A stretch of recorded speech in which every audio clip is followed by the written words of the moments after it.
Welcome to the Australian tourist Tasmania. Tasmania is Australia's island state, right at the bottom, and has beautiful animals and scenery like this.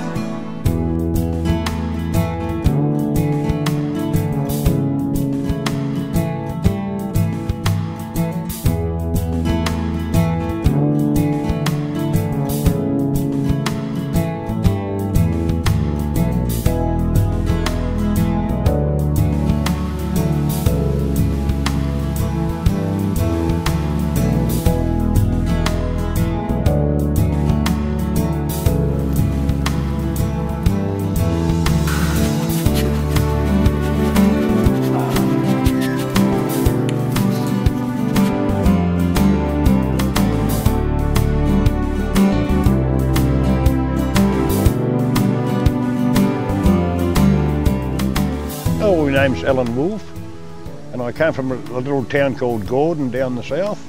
8 boys in the family, and Dad was a fisherman, and my nan and Pop were both fishermen. Actually, my nan had a master fisherman's licence.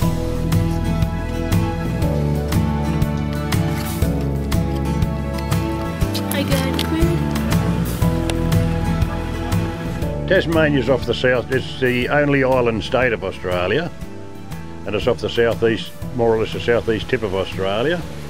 I think it's 260 nautical miles from the mainland, like Melbourne in Australia, across to the north of Tassie. It's a good little island state. It's a population of roughly about the 500,000, probably a bit over. But yeah, and they've got the Tasmanian devil. He's a bit of an icon. I'm going to introduce you to a few of my favourite animals here at the Wildlife Park. We have 5 devils inside the enclosure here. One in particular is very dear to me. Of course, she's not around at the moment, how typical. And her name is Delilah, and she's actually the mother of the 4 smaller ones inside the enclosure. Like I said, I'll introduce you to one of my favourite little devils here at the Wildlife Park. Her name is Delilah. The first time that I saw her, she was a very small joey, and she was a little joey inside her mum's pouch.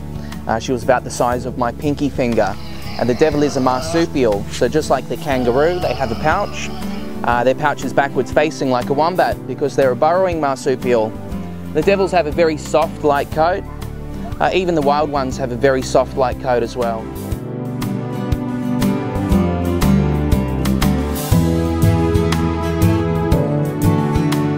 You can hear the male joey down there crunching straight through the bone.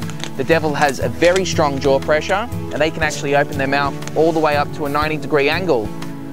But it's not like you see on the cartoons, the Tassie devil, but he's a ferocious little fella, but they're a cuddly little bloke too. Yeah, they growl, and they've got the most horrific, shocking snarl, and they scream sometimes, you know. And it's frightening. If you're in the bush, it's frightening, it really is. And you know they won't hurt you, but it's still frightening. There's lots of industries, there's lots of farmland through the Midlands, and especially on the northwest coast of Tassie. It's the most fertile ground, or dirt if you like, in Australia. And lots of beef cattle and heaps of dairy cattle, sheep.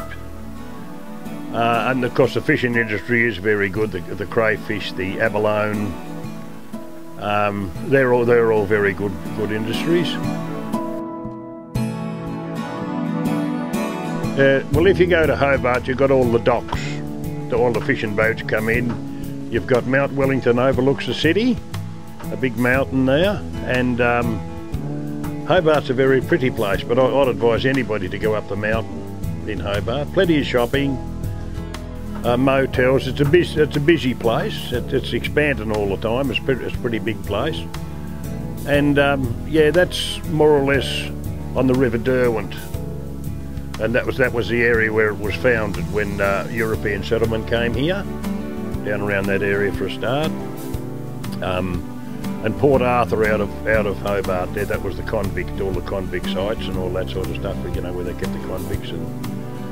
And that's worth a look. But south of Hobart, there what they call the Channel area, and down around Bruny Island, named after Bruni d'Entrecasteaux, one of the early settlers. early explorers.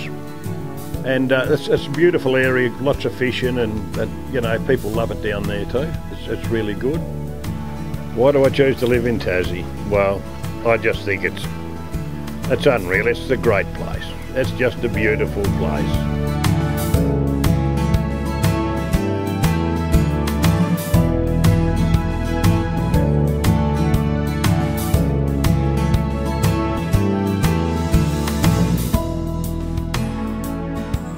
Because there's just so much to see in Tasmania, we've split the episode into two.